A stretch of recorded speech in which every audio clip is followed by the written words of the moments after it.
মুঘল সম্রাট জাহাঙ্গীরের ইতিহাস। মুঘল সম্রাট জাহাঙ্গীর শাসনকাল ১৬০৫ থেকে ১৬২৭ খ্রিস্টাব্দ ছিলেন ভারতের চতুর্থ মুঘল সম্রাট। তার প্রকৃত নাম ছিল নুরউদ্দিন মুহাম্মদ সেলিম। তিনি ছিলেন মহামানব আকবর মহান ও রাজপুত রাজকন্যা মরিয়ম উজ জামানি বা যোধাবাইয়ের পুত্র। আকবরের মৃত্যুর পর ১৬০৫ সালে তিনি সিংহাসনে আরোহণ করেন এবং জাহাঙ্গীর উপাধি গ্রহণ করেন, যার অর্থ জগতের বিজেতা। আকবর জীবিত অবস্থাতেই সেলিমকে উত্তরাধিকারী হিসেবে মনোনীত করেছিলেন, তবে জাহাঙ্গীরের সিংহাসনে বসার পথ ছিল সহজ নয়। যুবরাজ অবস্থায় তিনি পিতার বিরুদ্ধে বিদ্রোহ করেন এবং রাজকর্মচারীদের সঙ্গে সংঘর্ষে জড়িয়ে পড়েন, কিন্তু আকবর মৃত্যুর পূর্বে তাকে ক্ষমা করেন।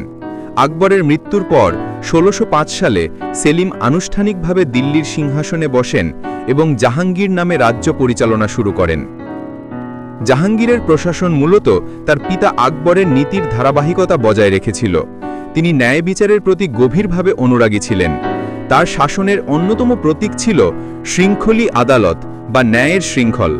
এটি ছিল স্বর্ণের চেন, যা আগ্রায় তার রাজপ্রাসাদের ফটকে ঝুলিয়ে রাখা হতো, যাতে কোনো প্রজার প্রতি অন্যায় হলে তারা টান দিয়ে রাজাকে সরাসরি ন্যায়ের আবেদন জানাতে পারত।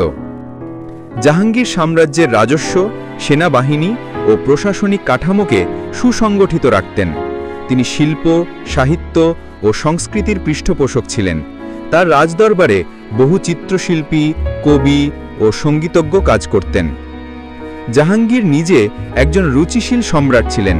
তিনি বিশেষভাবে চিত্রকলা ও প্রাকৃতিক দৃশ্যপটের প্রতি অনুরাগী ছিলেন। তার আমলে মুঘল চিত্রকলার স্বর্ণযুগ আসে। তিনি চিত্রকলায় বাস্তবতা ও সূক্ষ্মতার ওপর জোর দেন। প্রকৃতির প্রতি তার ভালোবাসা এত গভীর ছিল যে তিনি গাছপালা, ফুল, পশুপাখি ও প্রাকৃতিক দৃশ্য নিয়ে বিশেষ রেকর্ড রাখতেন।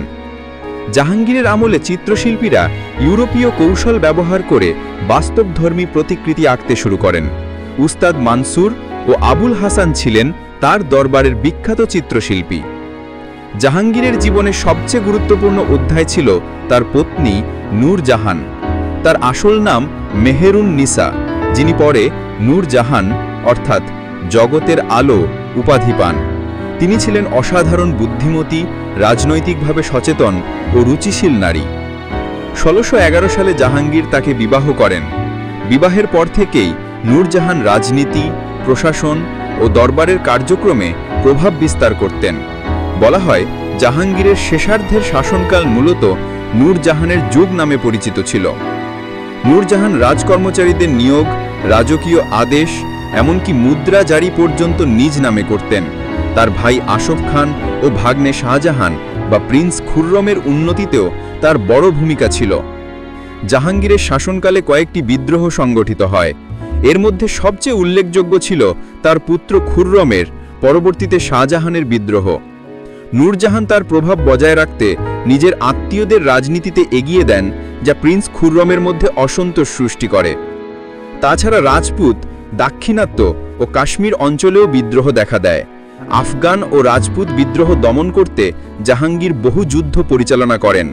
এছাড়া তার আমলে মেভারের রাজা অমর সিংয়ের সঙ্গে যুদ্ধ হয়, যা ১৬১৫ সালে রাজকীয় চুক্তির মাধ্যমে মীমাংসিত হয়।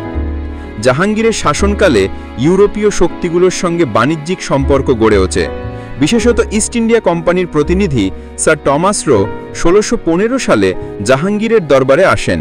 তার সঙ্গে বন্ধুত্বপূর্ণ সম্পর্ক স্থাপন করে জাহাঙ্গীর ইংরেজদের বাণিজ্যের অনুমতি দেন। এভাবেই ভারতের মাটিতে ব্রিটিশ বাণিজ্যিক প্রভাবের সূচনা হয়। জাহাঙ্গীর ছিলেন ধর্মে সহিষ্ণু সম্রাট। যদিও তিনি আকবরের মতো ধর্মসংকর ইতি অনুসরণ করেননি, তবু সকল ধর্মের প্রতি সহনশীলতা প্রদর্শন করেন। হিন্দু, মুসলমান, শিখ, জৈন সকল সম্প্রদায়ের সঙ্গে তার সম্পর্ক ছিল বন্ধুত্বপূর্ণ। তবে শিখ গুরু অর্জুন দেবের মৃত্যুর ঘটনায় তার নাম জড়িত। গুরু অর্জুন দেব প্রিন্স খুসরোর বিদ্রোহে সহায়তা করেছিলেন বলে তাকে মৃত্যুদণ্ড দেওয়া হয়, যা শিখদের ইতিহাসে গুরুত্বপূর্ণ অধ্যায়।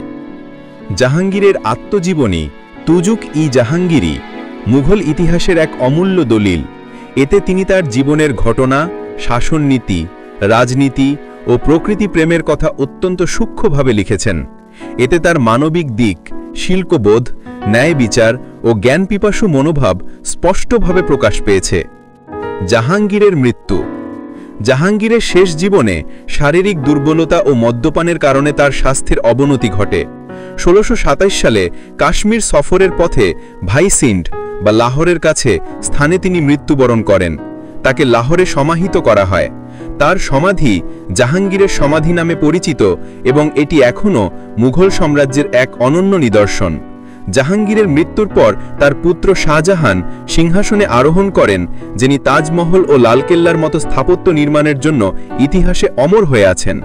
জাহাঙ্গীরের শাসনকালকে ইতিহাসবিদরা মুঘল সাম্রাজ্যের এক সাংস্কৃতিক পরিপূর্ণতা ও রাজনৈতিক স্থিতিশীলতার যুগ হিসেবে উল্লেখ করেন।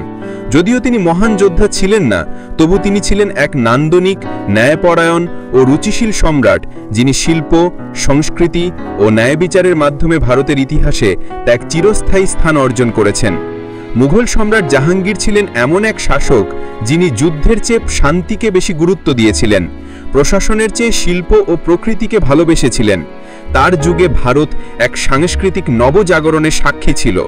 তার ন্যায়ের শৃঙ্খল যেমন প্রজাদের প্রতি দায়িত্বের প্রতীক, তেমনি তার তুজুক-ই-জাহাঙ্গীরই আজও মুঘল যুগের সভ্যতা, সংস্কৃতি ও রাজনীতির এক অনবদ্য দলিল। ভিডিওটি ভালো লাগলে লাইক, শেয়ার, কমেন্ট ও সাবস্ক্রাইব করতে ভুলবেন না। ধন্যবাদ।